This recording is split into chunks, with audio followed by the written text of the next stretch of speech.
அன்புள்ள துலாம் ராசி அன்பர்களே வணக்கம். இந்த வார ராசி பலன்.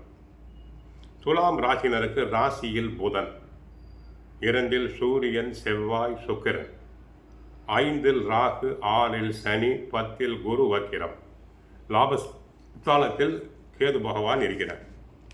ஜென்ம ராசியில் புதன், 2இல் சுக்கிரன், 6இல் சனி சஞ்சரிப்பது மிகவும் அற்புதமான அமைப்பு.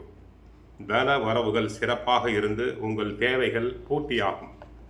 உங்களுக்கு இருக்கக்கூடிய மறைமுக எதிர்ப்புகள் அனைத்தும் விலகும். ஏதிலும் வளமான பலன்களை பெறுவீர்கள். உடல் ரீதியாக இருந்த பாதிப்புகள் அனைத்தும் விலகும்.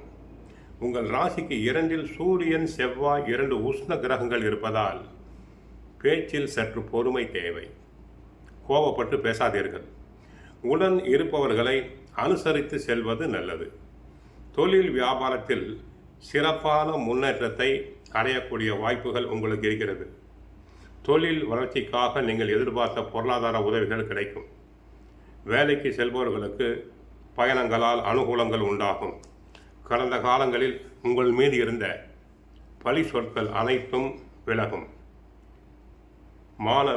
மாணவியர்கள் நன்றாக படிப்பர். போட்டித் தேர்வுகளில் கலந்து கொண்டு பரிசு பாராட்டுதல்களை பெறுவர்.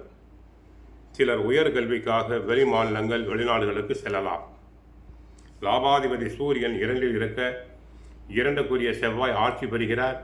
அது மட்டுமில்லாமல் ராசிநாதன் செவ்வாயோடு இணைந்து சுக்கிர மங்கள யோகத்தை தருகிறார். குரு ராசியை பார்ப்பதால் யோகம் பலப்படுகிறது.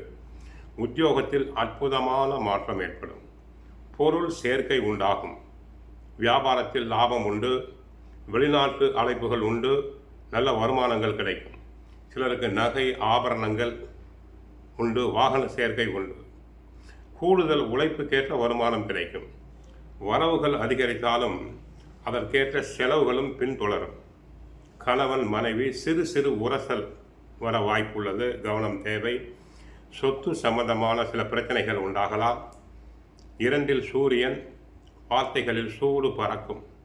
தவறாக பேசி வம்பில் மாட்டிக்கொள்ள வேண்டாம். உறவு பிரச்சனைகள், பஞ்சாயத்துகள் தலை தூக்கும். கவனமாக கையாள வேண்டும். வழக்குகள் இழுத்தடிக்கும். சக ஊழியர்களின் ஒத்துழைப்பு கிடைப்பது கடினம். கோவிலுக்கு சென்றால் மகாலட்சுமி தாயாரை வழிபடுங்கள். நன்மைகள் பெருகும். வாழ்க வளமுடன். மங்களம் உண்டாகட்டும்.